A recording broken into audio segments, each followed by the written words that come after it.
which goals are we talking about here? Well, we are offering to the user the possibility of optimized biomass production. Well, it could be timber. I mean, it's like it could be timber, it could be just pellets, it could be cork, biomass in a broad sense. Water provisioning, fire risk, carbon sequestration, climatic resilience, structural biodiversity, among others. So we're talking about here multi-objective forest management. So what's the potential of the DSS tool? On the one hand, it quantifies this ecosystem services provisioning out of forest, managed or unmanaged, and on the other hand, it designs the best management scheme to optimize the desired management goals. So forest management, multi-decision and multi-objectives. And when we are talking about forest management, what are we talking about here? When we're talking about forest management scheme, what are we talking about here? So this DSS tool will solve the typical 4 questions in forest management. How much should be my forest management? It could be thinning or it could be planting. Where do I have to do it? I mean, where will be most optimum to do it? When do I have to do it again? When do I have to carry another one and another one and another one? And how do I have to do it? Do I have to go for the bigger trees? Do I have to go for the smaller trees? Do I have to go for a species A or a species B? So the user can answer the 4 questions in a row or any combination of its question. That's up to the user. For instance, if the user just has money for managing a little or half of the area, one of the questions could be, okay, where should I invest my money?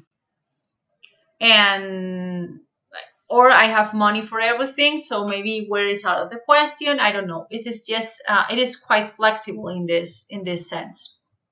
So, in our opinion, the potential of the DSS tool is on the one hand this quantification for both product and protective forest, because we're talking about here thinning and also planting. Designing the best management skill at any spatial scale. It could be at your plot scale, at your stand. It could be a forest. It could be a catchment. It could be a group of catchments. It doesn't matter.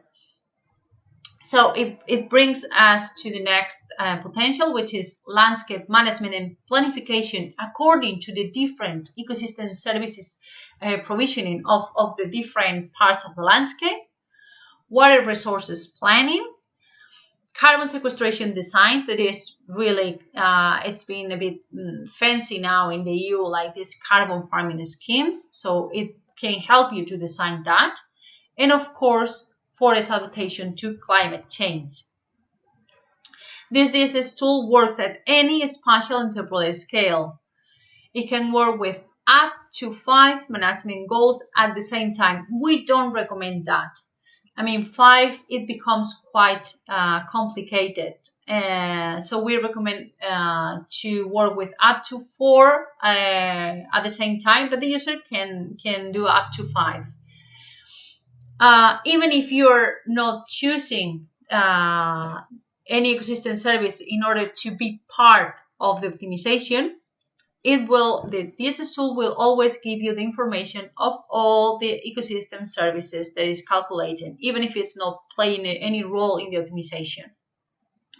The user is the one establishing the relevance of each goal, and as I said before, it always quantifies all ecosystem services, even if the user doesn't select them as optimization goal.